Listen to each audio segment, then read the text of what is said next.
So these are the latest addition to your collection.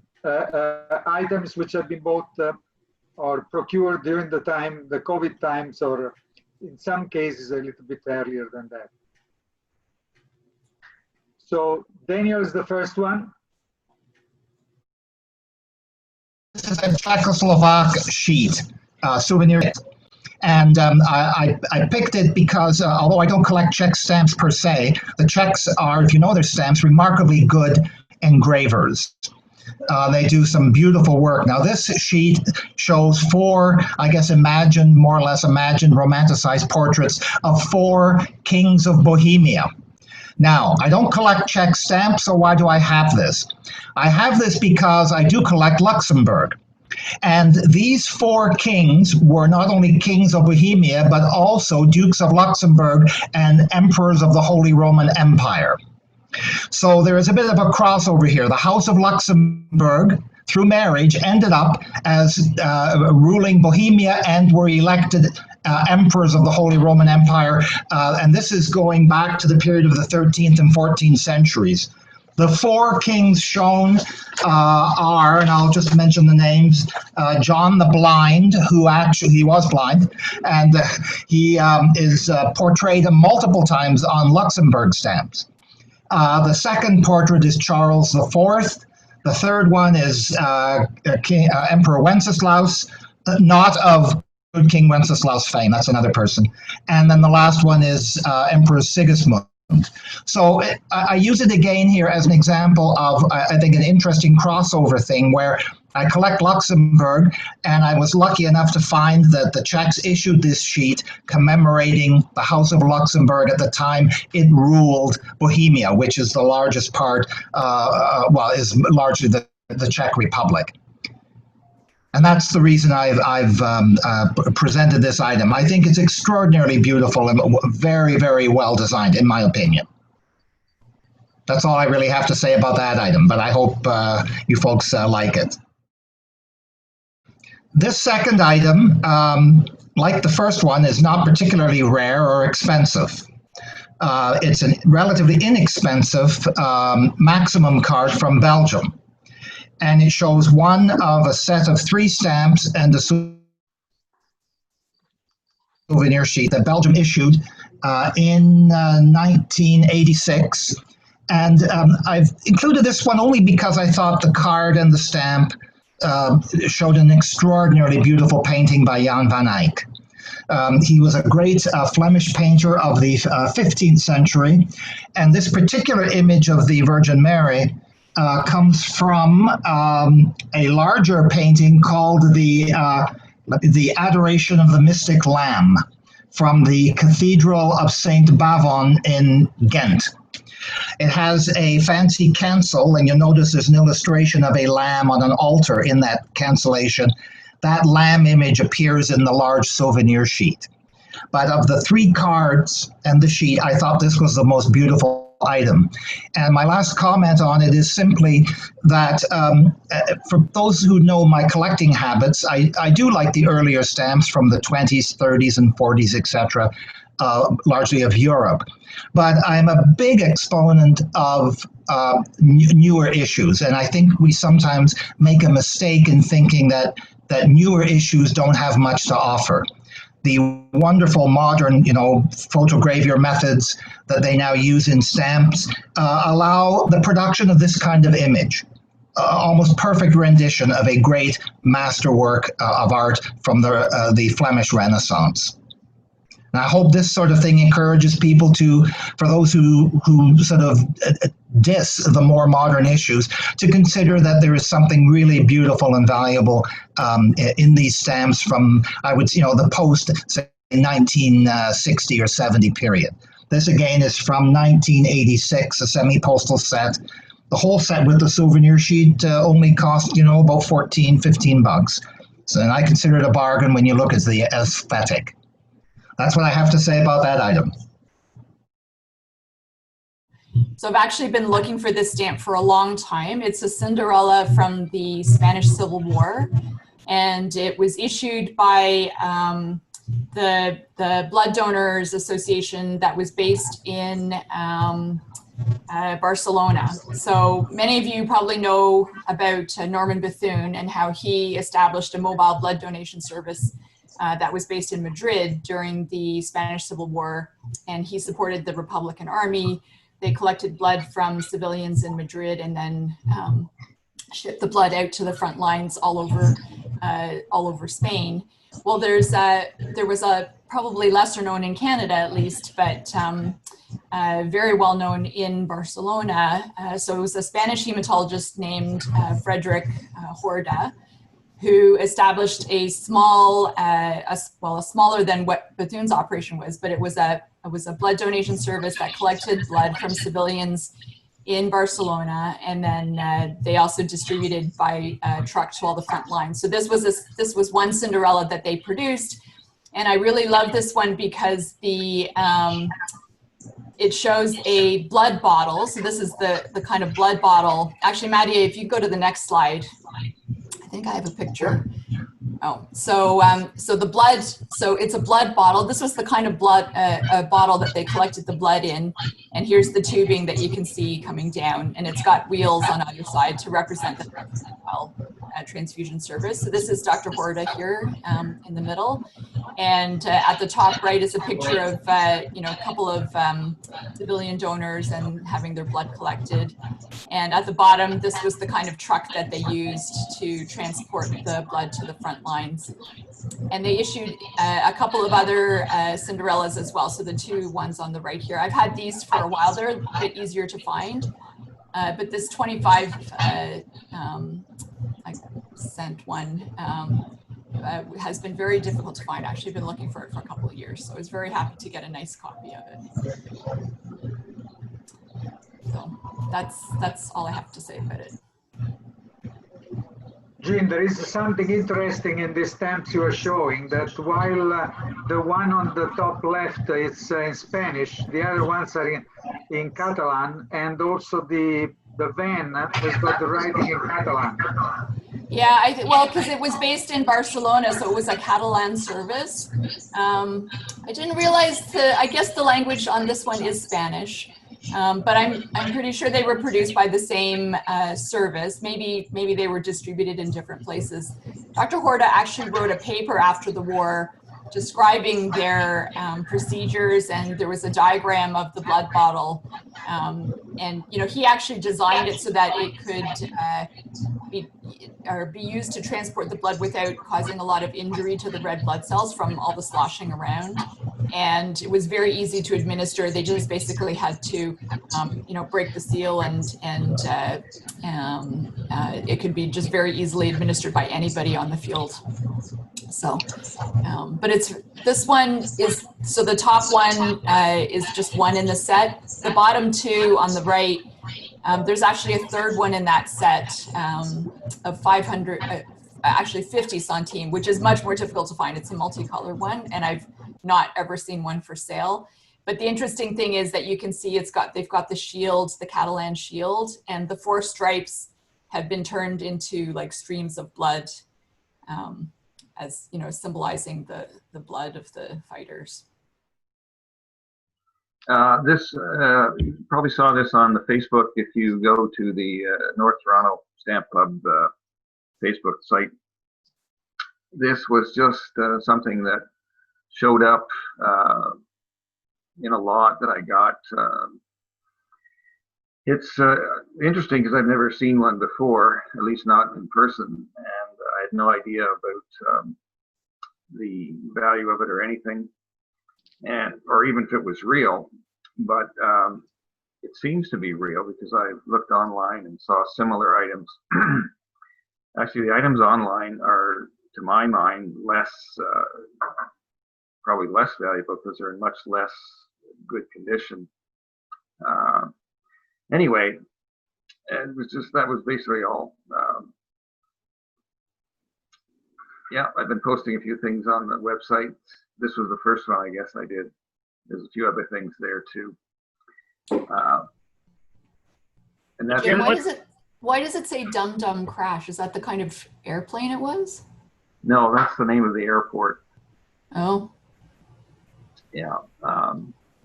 This was going to Calcutta, but it crashed in Bombay, coming from Lahore. And that's all I know about it. Thank you very much. I got to go soon. Okay. Can anybody hear me? Ken Snelson. I'm just Yep. looking. I'm just looking it up in near Ricky. The crash, November 51, should be easy to find. Yeah, it's easy to find. Yeah. I've got the book right here. It's one of the advantages of doing this at home, not in the thing. It's actually online as well. There's an online version. What, it was 1951, right? Yeah. Yeah. It's the envelope is dated 19 November 1951, and the crash was on the 21st of November. Okay. December 51, October 51. November. November. What date in November? 21st. Yeah. 15th of October, 14th of December. Doesn't seem to be in. I'm surprised. Well, it is mentioned online. If you do a search online, it does talk about it. There's actually an Indian, a Bombay newspaper that talks about the crash. It's the one I've got this is quite an old edition. It may be in a newer edition. So anyway, maybe I can't help you there. It's in Wikipedia. Oh, it's in Wikipedia? Oh, Yeah, Jim, it is. Good. Well, that's all I have. Thank you very much. So this is a first day cover of the Vivian Leigh stamp from the Great Britain's issue of 2013. And what's special about it is the cancellation.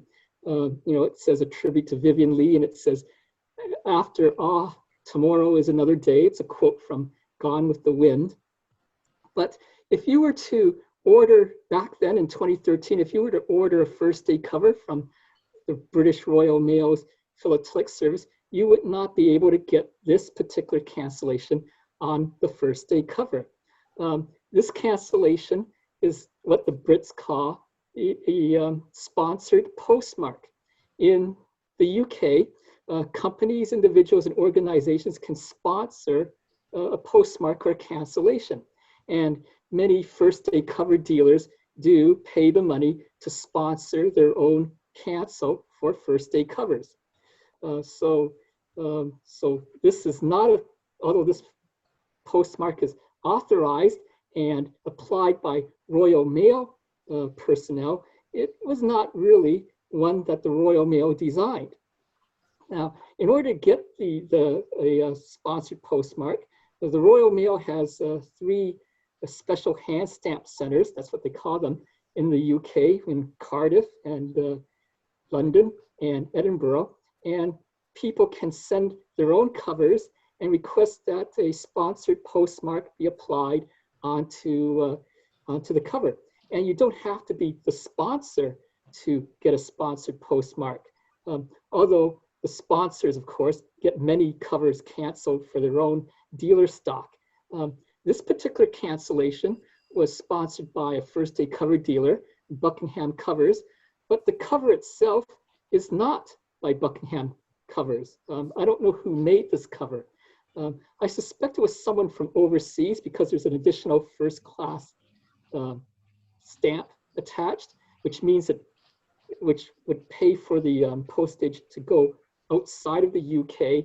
The way the special hand stamp centers work is that they require you to have enough postage to pay the way to the requester's country, even if you would close a self-addressed envelope to send the cover back. But the upside is that if you put enough postage on the first day cover, you don't have to put postage on the self-addressed envelope that carries the cover back to you. The city of the postmark, Brighton, is interesting because Vivian Lee, from what I found in my research, Vivian Lee did actually live in Brighton, but her ex-husband, Nurse Olivier, moved and got divorced. She did buy a house in another town near Brighton, but she wasn't there. I asked Buckingham Covers, why did they choose the Brighton city? And they replied that they'd forgotten why, and it might have been an error because now they realized that that was actually Lord Olivier's address, not hers. Right, so that's my description of the cover. Darwin, how did other people find out about these sponsored cancels in order to be able to request them, like if they weren't official Royal Mail cancels?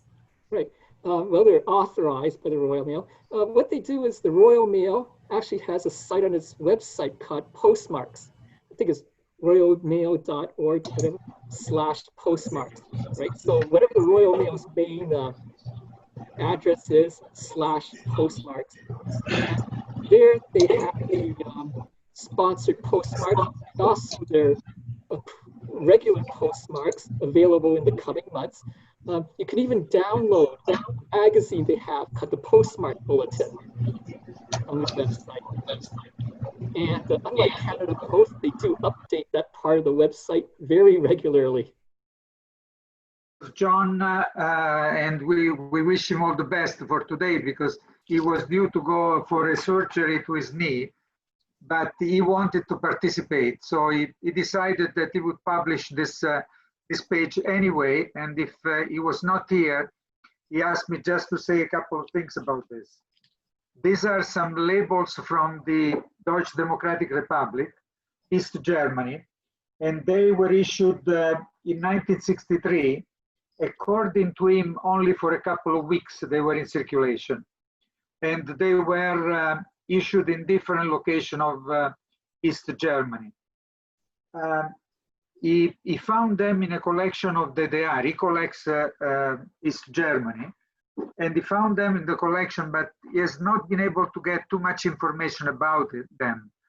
So his hope was that by presenting it to all of you, he would find somebody that would help him to get a little bit more information on this.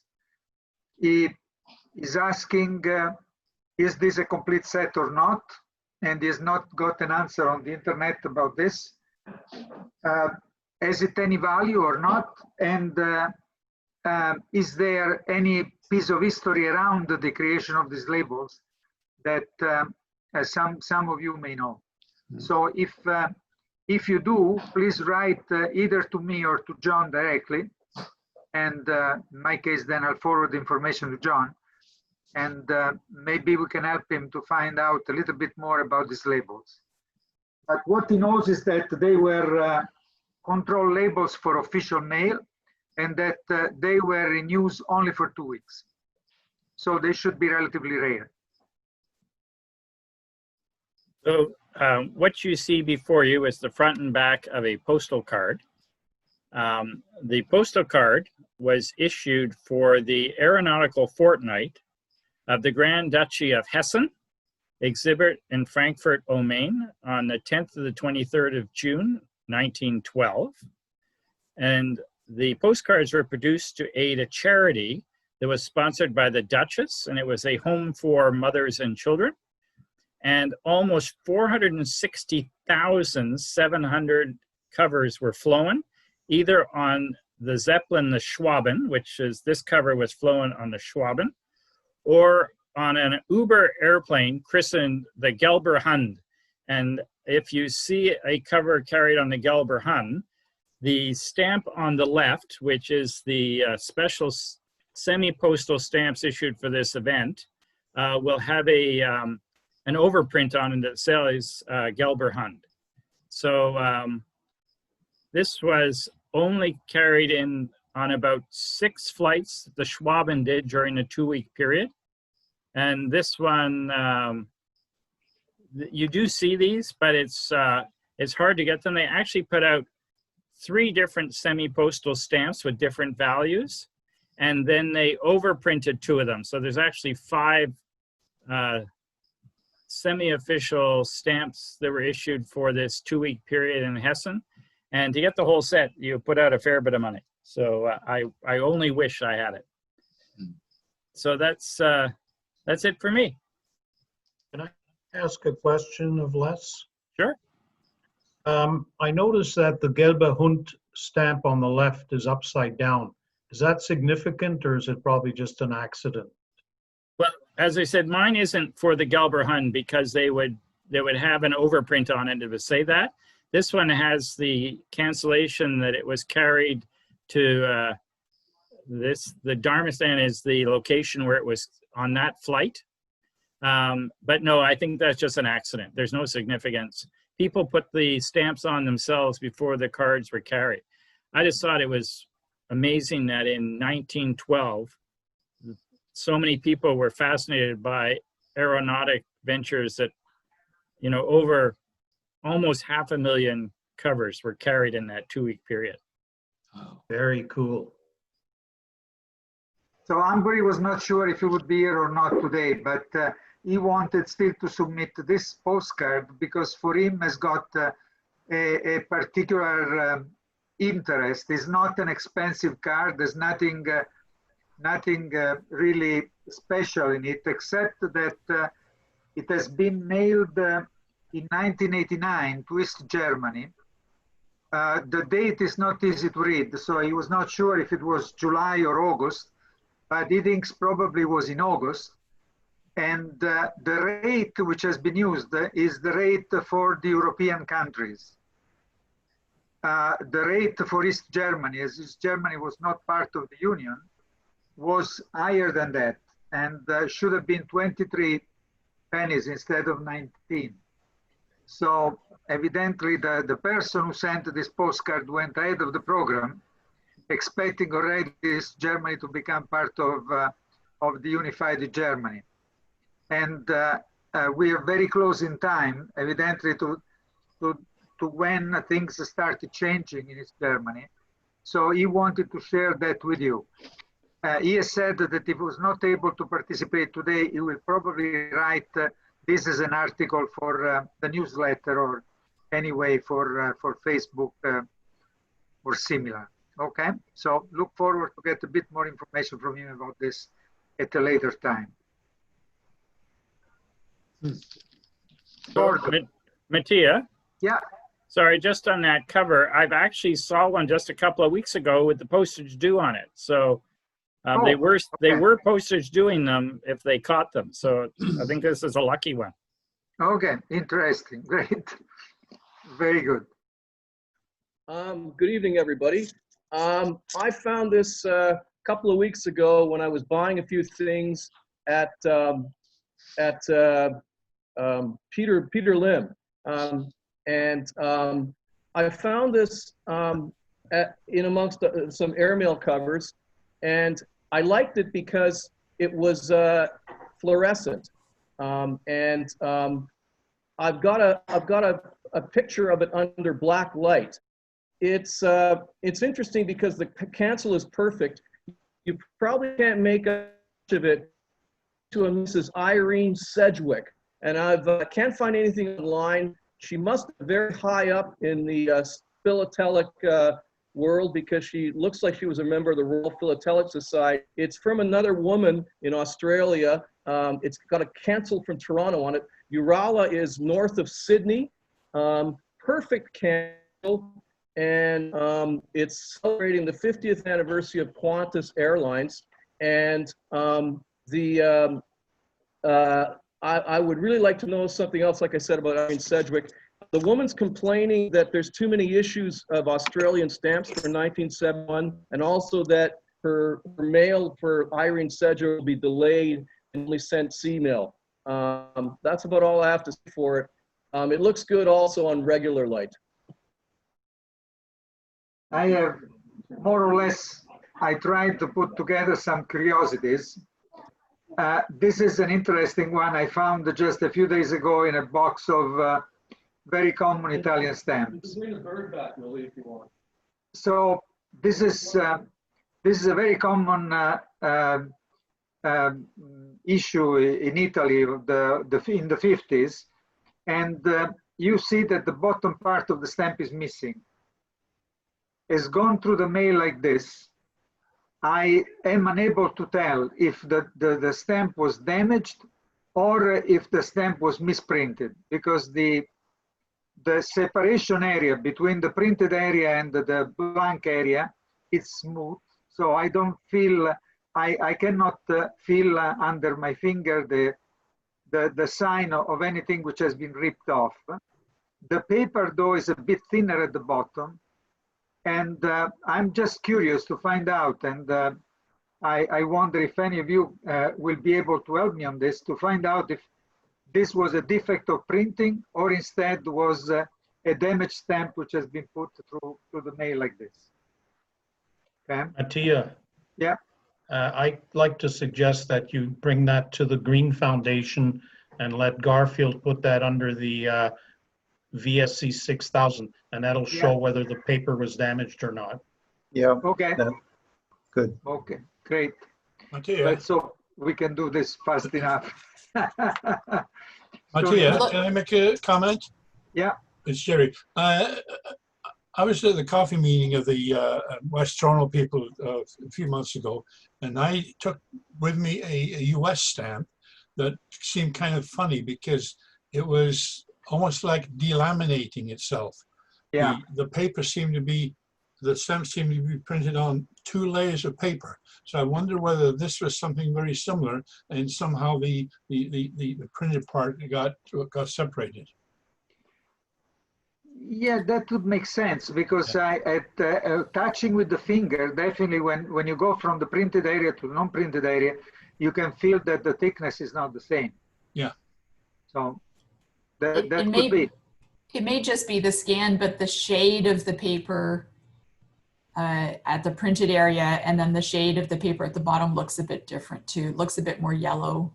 Well, because in transparency, you see the watermark in the bottom area. Yeah, but even so, if you look along the edges, like the whiteness changes, right? Yeah.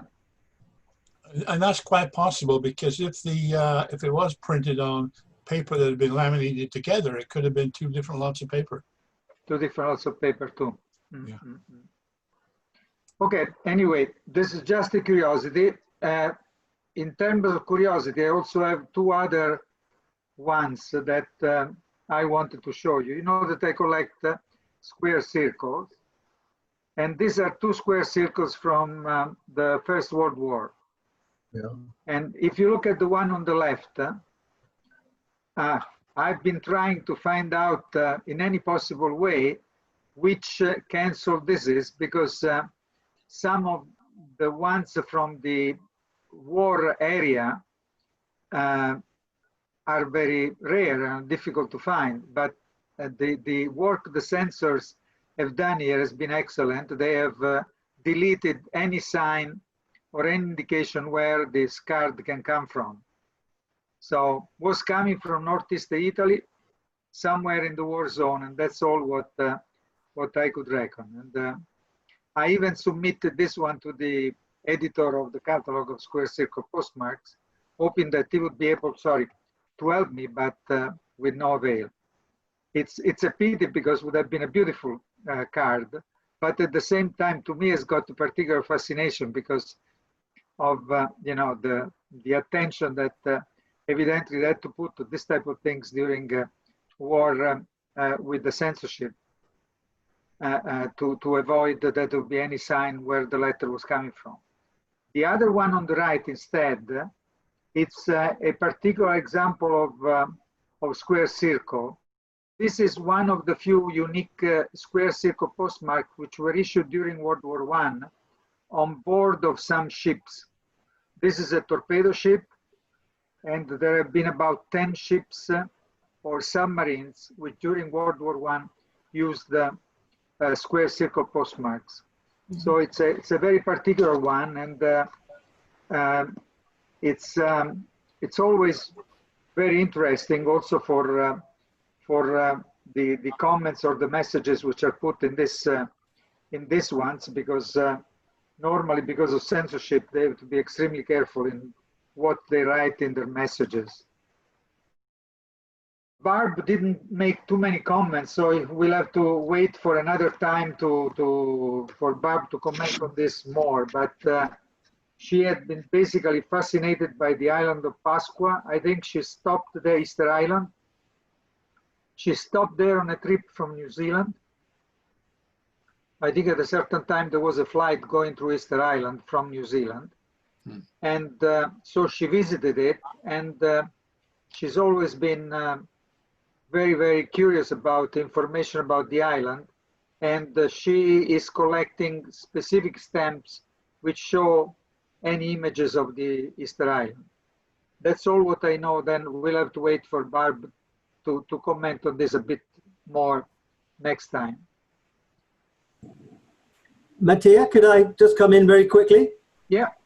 I was fortunate enough to be in Easter Island last year. Okay. And saw the this very face that's on the Easter Island stamp. And just in case Barb doesn't know, I do believe that GB issued some stamps. I don't know quite when, but fairly recently, with some exhibits from the British Museum, I believe, one of which is from Easter Island. Okay. Might be a nice connection to pass on to Barb about that.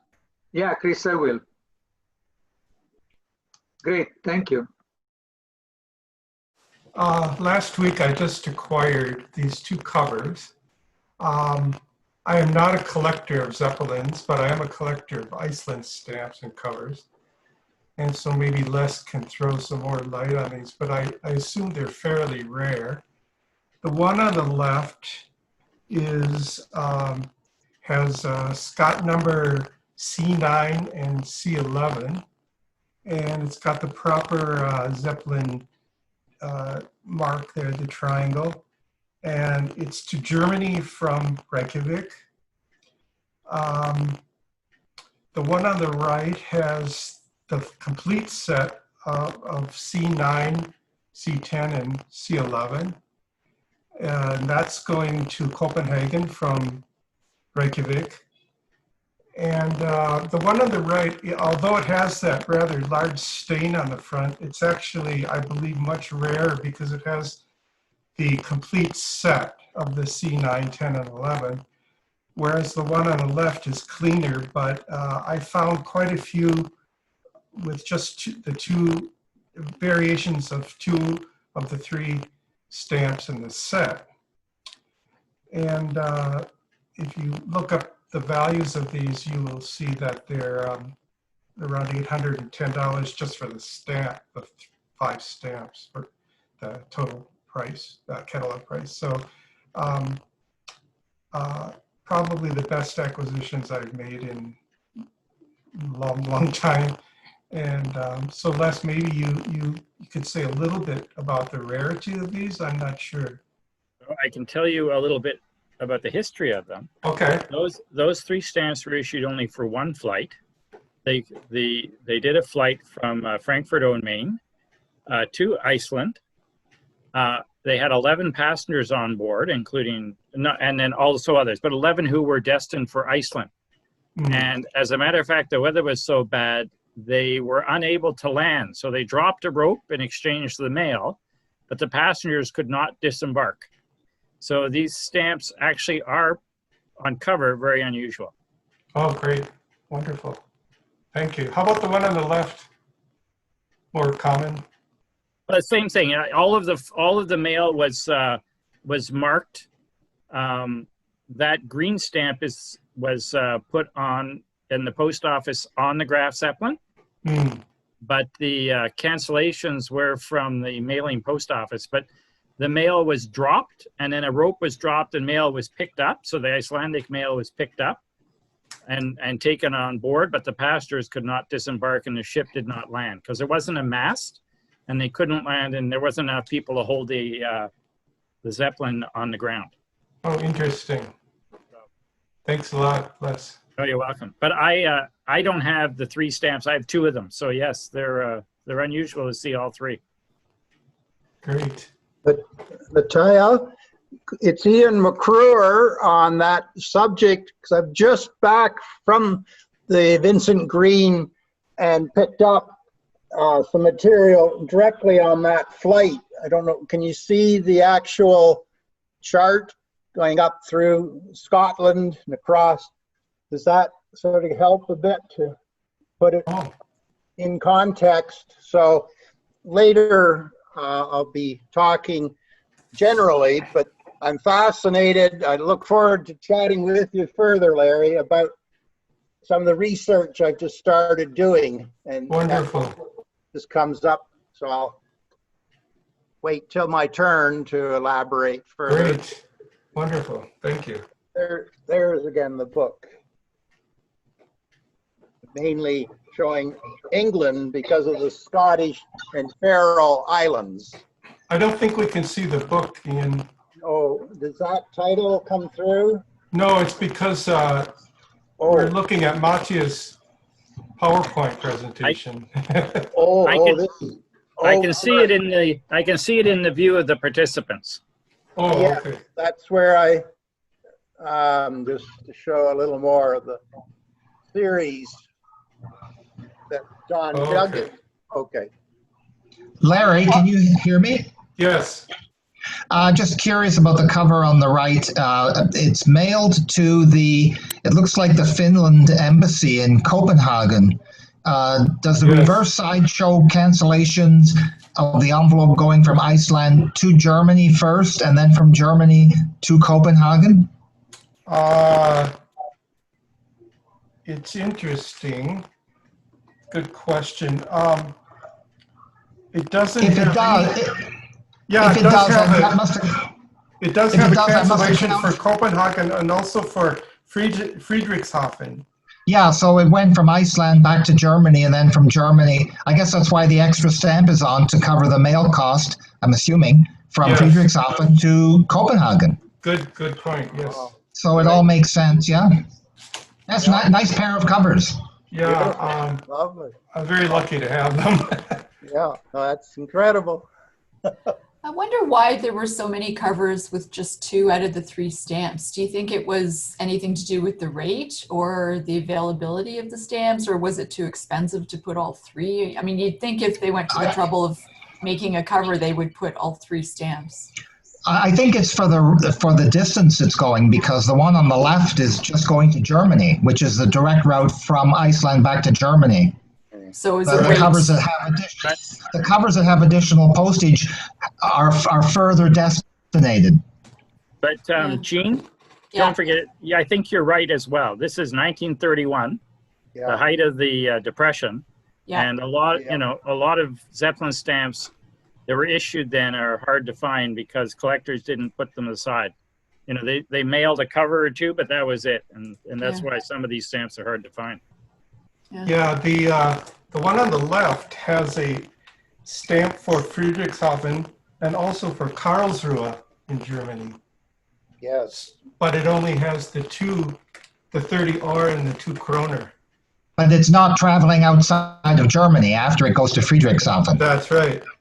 Yeah, I mean, that kind of makes sense. The other thing about the ZAP stamps, unless you can perhaps comment on it too, but from my collecting of these things, I have a lot of them now, although some are over-franked, because of the extraordinarily high expense of sending stuff by ZAP, generally the covers and cards were not over-franked. There are exceptions, of course, but they're often incredibly accurate in exactly the amount of postage required because it was very expensive and it was in the Depression.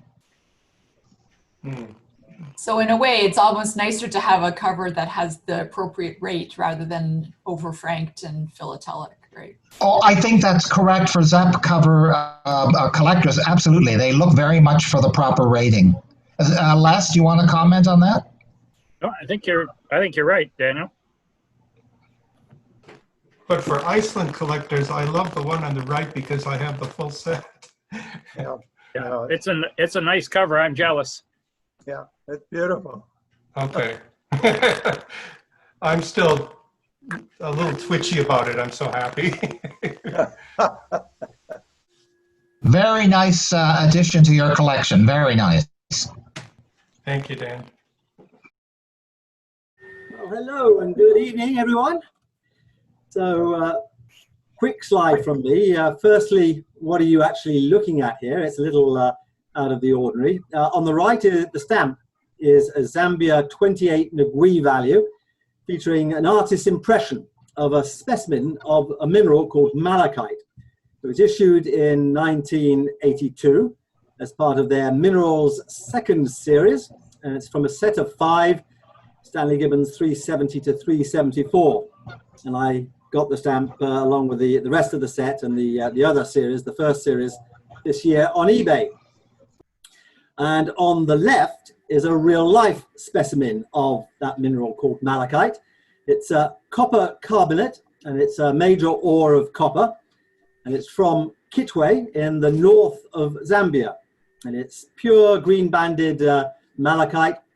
I actually obtained this particular specimen, which is perfectly stamp-sized, of course, in 1971 from a school friend who was living in the copper belt with his family at that time in the Zambia. So that's 50 years ago now. So secondly, the question is, why are we looking at this? Well, I first started collecting stamps as a 9-year-old in the UK, enthused by the 1966 England winner stamp, following our apparently totally unrepeatable Soccer World Cup victory. And I now have approximately 15,000 stamps, mostly focused on British Commonwealth from 1936 to 1962, and also collections of GB and Canada. 4 years after I started collecting stamps, I was prompted to start collecting minerals by finding some quartz crystals on a family camping trip in Scotland.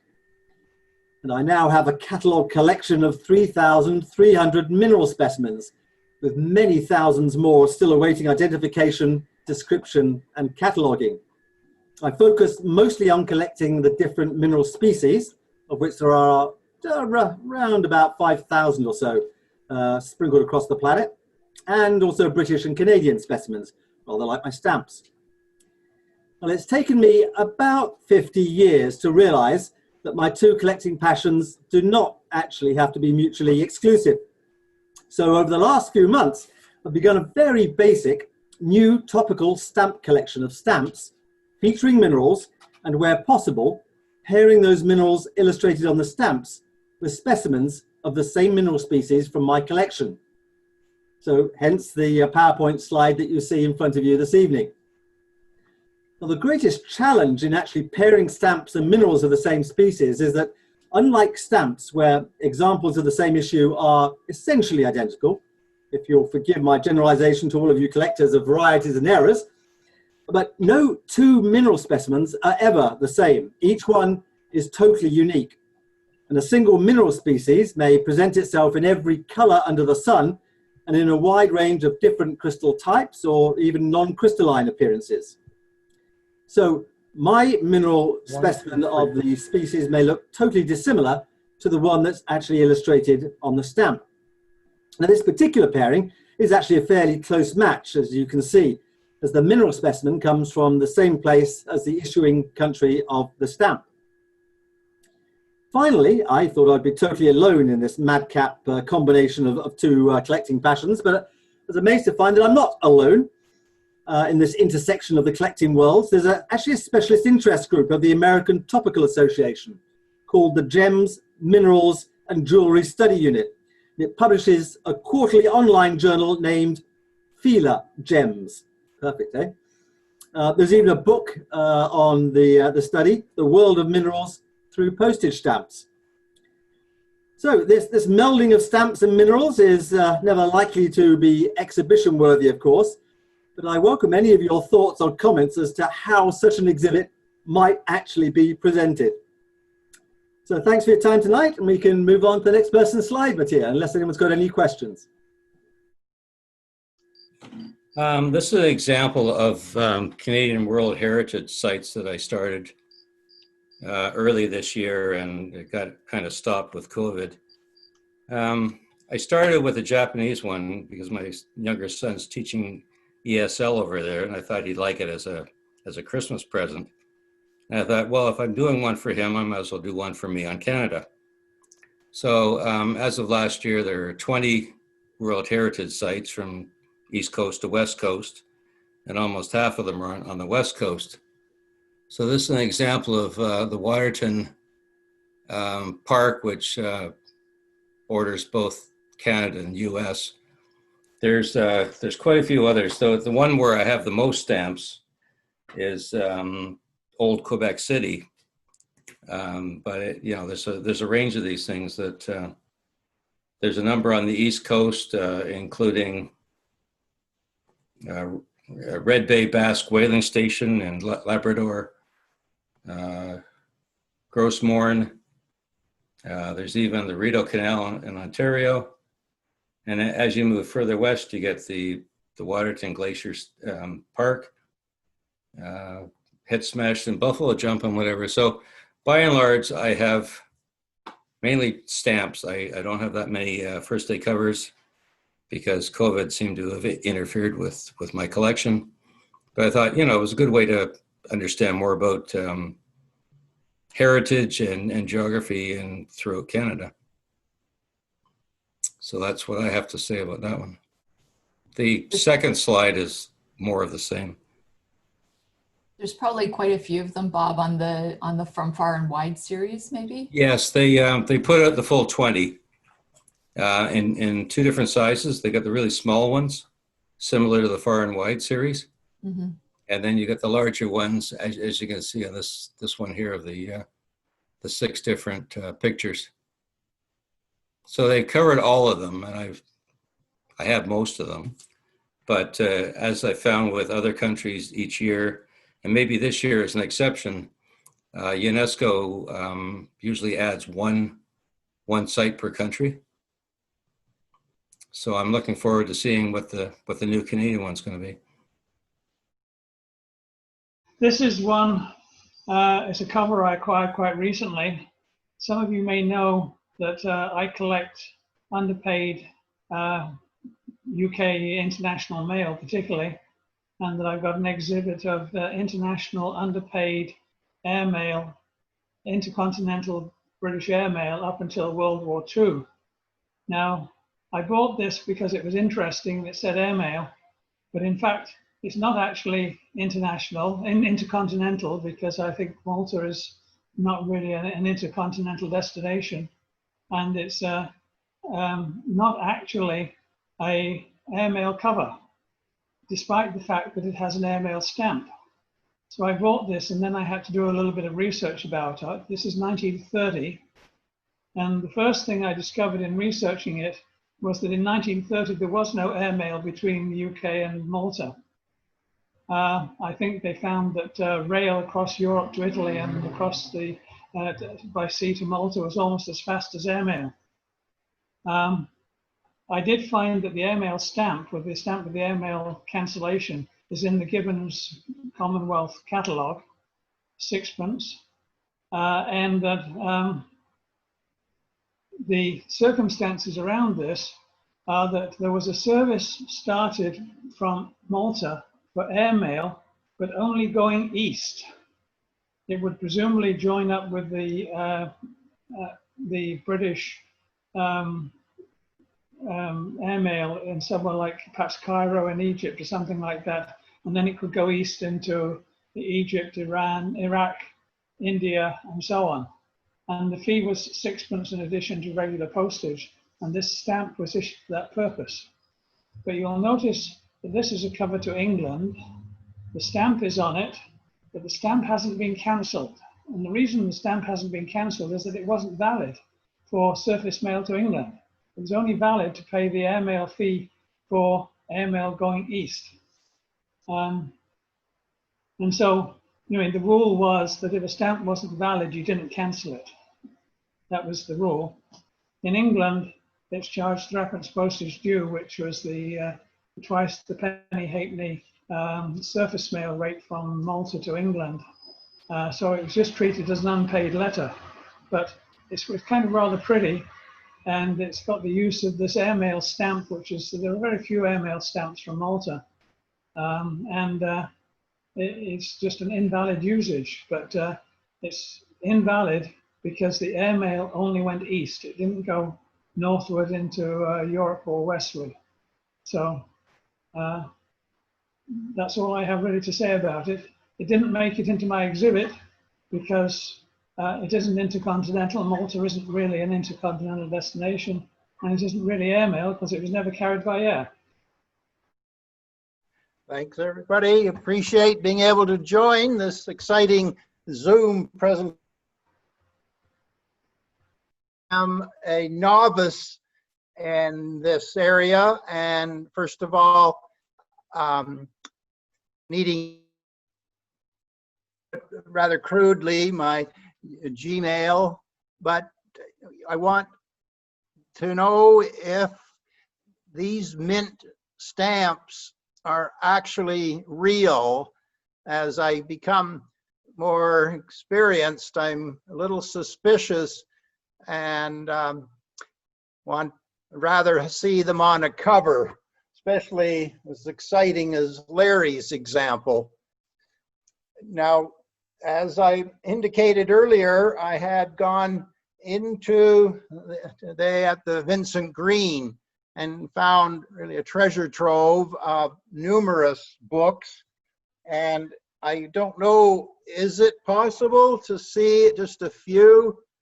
I'm not trying to promote just books, but I was quite impressed with, and the coincidence, and you're talking about the airship going over to Iceland, but it followed along the coast of England right up to Scotland. And I thought might be interested, as I see that the Air Ministry was not interested. That was the quotation. The official on duty at the Air Ministry said, "We have no news whatsoever of the movements of the airship, and we're not interested.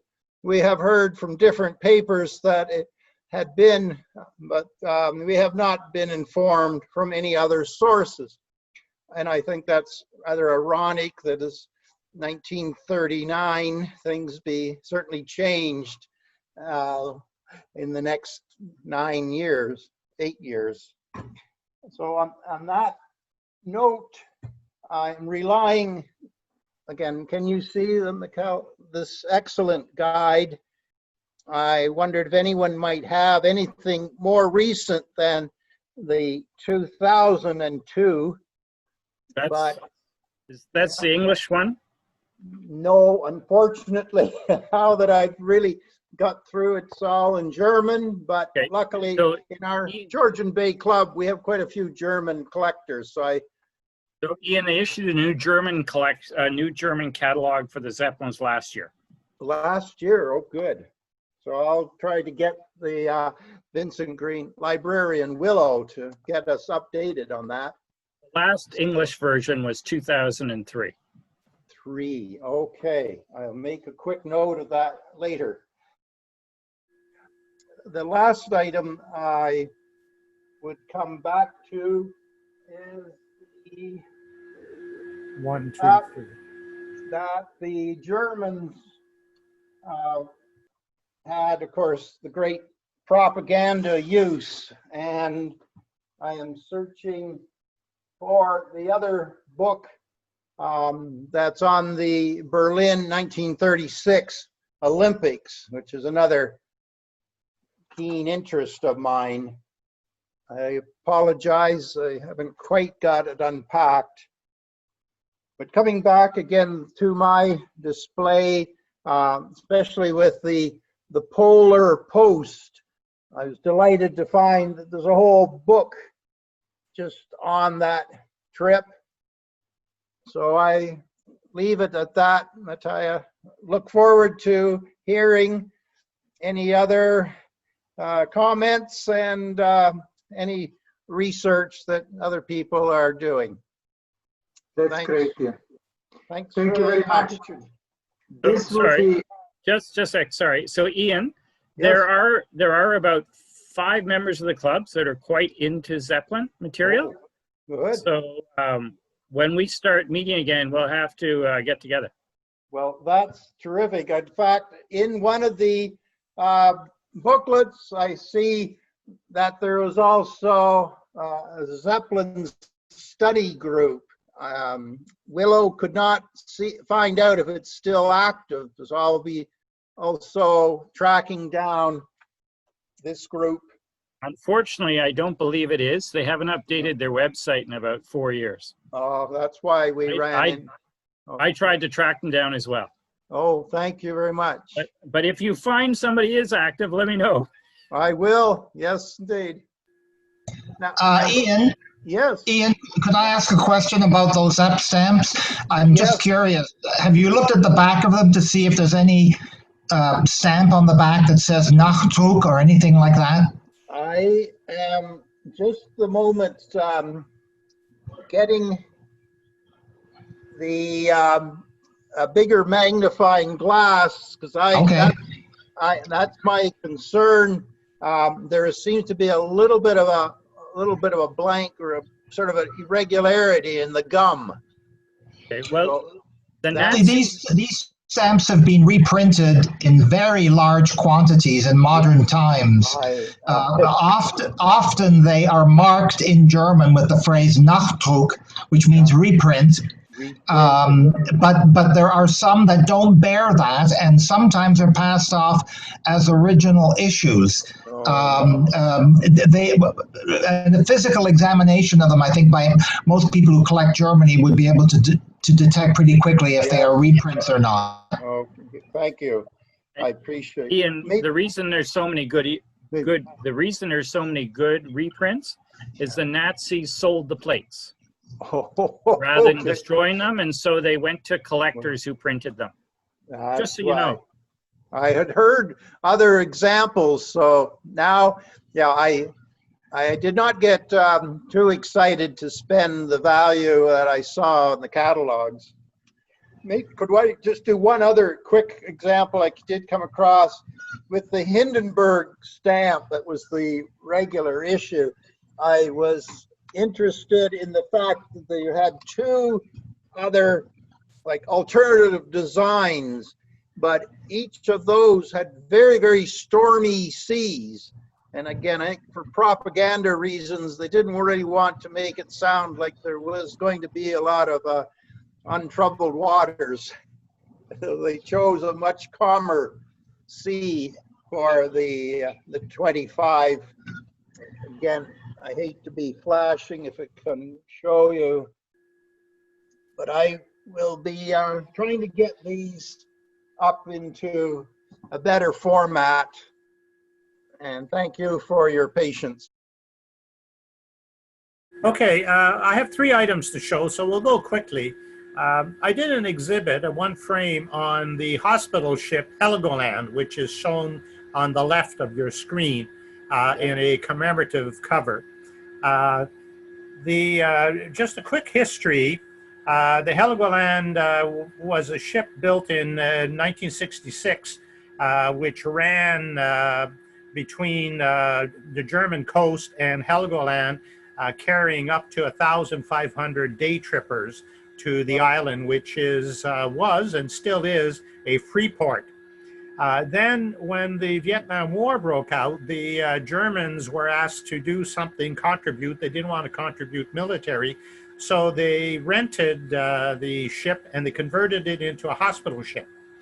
And the ship was then sent off to Saigon, and let me get some of the stats here. And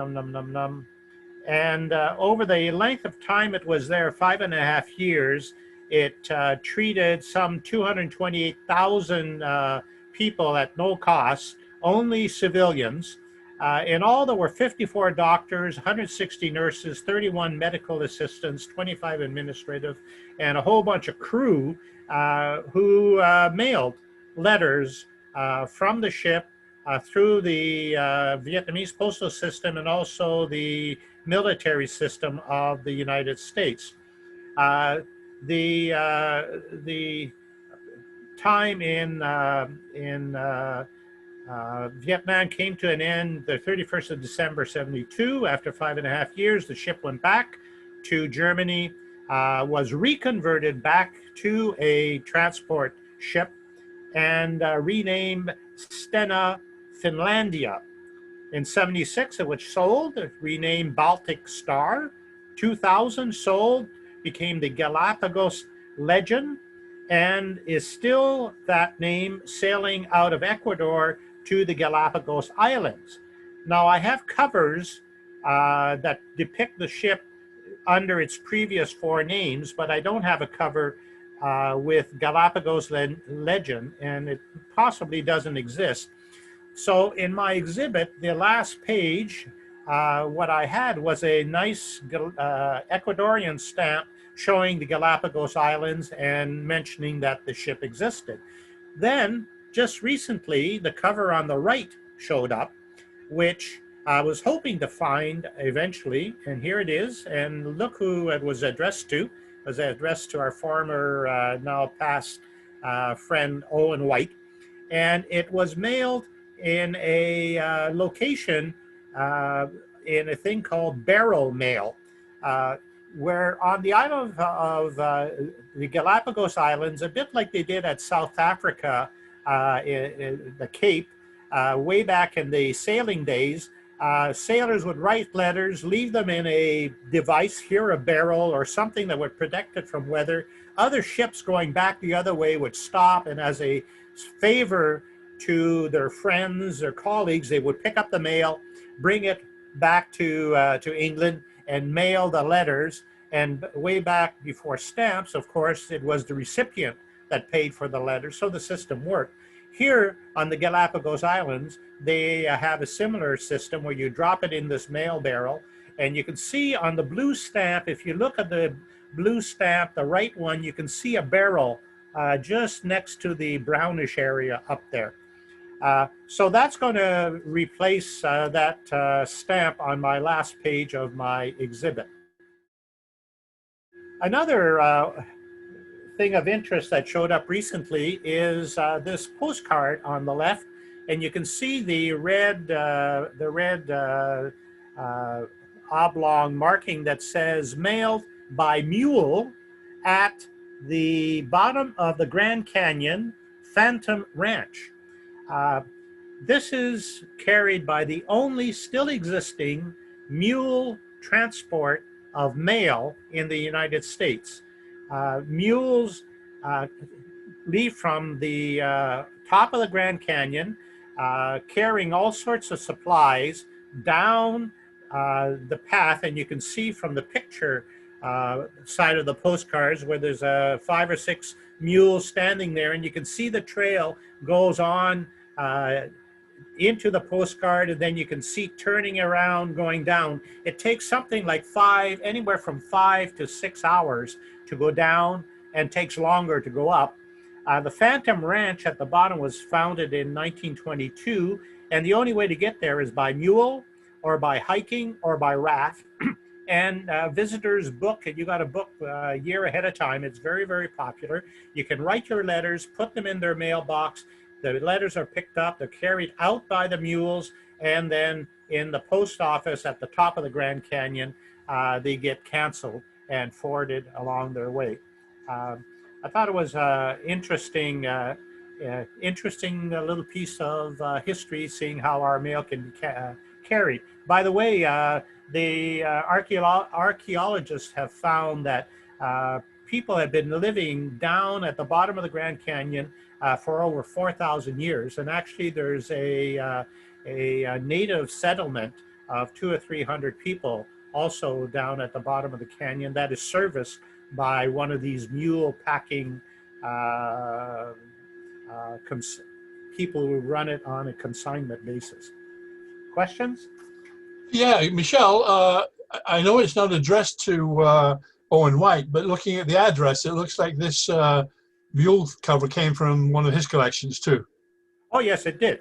It did. Oh yeah. And the other thing is the Galapagos Island barrel thing. I guess that's very similar to tin can mail. In a sense, Yeah. in a sense, it was using a different way of getting the mail, sitting there in an unusual spot, and then processed by passers-by or you know, other than the regular service of the post office. We don't have that in Toronto yet. Although the mail is moving pretty quick. Okay, final slide, please. And again, something that I have to thank Owen for. One of my interests in collecting is Canadiana. In other words, Canada represented on foreign stamps. And you'll notice the stamp at the left, what it says Canadian. Mailed the 22nd of August, 1932 in Victoria, South Africa. Now, yeah. Yeah, Australia, yeah. Okay. All right.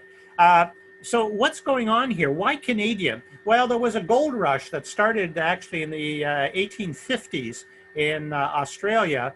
And here at this location called Canadian, it was actually a, what do you call a claim area that was run by 4 or 5 Canadians that came from Canada, one of them from Toronto. Now, let me get his name right. A fellow called, oh goodness, Ross, and several other Canadians went down to Australia and established a claim, and they called it Canadian claim. Then there was an uprising. The local government started taxing the miners, and once, you know, as long as it was a small tax, that was okay for services rendered and that sort of thing. But when they started doubling it and upping it, they really got angry. So 10,000, they call themselves diggers, showed up at a rally and were quite peeved with the government. And then they started forming groups to go and try to liberate some of their friends that had been in the stockade. And one of these fellas, this Henry Ross from Toronto, born in 1829, was made one of the leaders and was nicknamed Captain Ross. And on the, when was the date? The 3rd of December, 1854, he and 1,000 diggers showed up at the stockades and started getting somewhat upset, and shooting started. Ross was wounded and he died 2 days later on the 5th of December, 1854. And maybe the estimates is 60 other diggers were killed, and something like 6 of the soldiers were killed. So that's how this Canadian name ended up on a foreign stamp. And over time, I'm going to dig further into this genealogical side of Ross. There is a lot of information on the web. The stamp on the right is, again, it says Canadian lead. Now, for a little while, I thought the lead was the mineral, but no, it means a claim that is run by Canadians, because next door to it, there was a Durham lead, there was an Adams lead, there was a Black lead, and then various other names, Home Rule, Eureka, and that sort of thing. And again, a town popped up very, very quickly in the 1870s, and there must have been a post office. In 1872 was estimated there were 2,000 people there. Then the easy gold ran out and it petered down. And now there still is a Canadian lead mine, underground mine, dug as we expect such mines being dug. And the town itself has disappeared, but the area around there is still called Canadian lead. So that's just an interesting side of something unusual when you start digging into your stamps. That's it. Thank you. Michelle, the event you refer to is called the Eureka Rebellion. That's correct. The Eureka Rebellion. And in Ballarat, which is in Victoria, yeah, they do a reenactment of the rebellion. Oh, I didn't know that. Yeah, and people at night can stay, if they stay over for the night, they can see the reenactment of your rebellion. Yeah. What part did you play? I didn't play any part, but I was there during my, you know, that I lived in Australia for 5 years. So. No, I did not know that. Oh, well, thank you for the extra information. Thank you. That's it, folks. Thank you for bearing with me. Thank you, Those Michelle. are nice socked on the nose cancels, Michelle. Yes, it is. It's a lovely cancel, the one on the left. Yes. Even the one on the right, it's a little bit down, but nice. Yeah, you can read it. You can read it. Yeah, wonderful. Thank you. Okay, very good. This was the last one. So if there are no other comments, I'll pass the word to Les again. I'm just going to say thank you all very much for participating, and watch for your email. There'll be information out about the next presentation in September. It, of course, will be the second Thursday of the month, which is our normal meeting night. And it'll be good to see you all then. So I think that's, if no one else has anything, I think that's a wrap.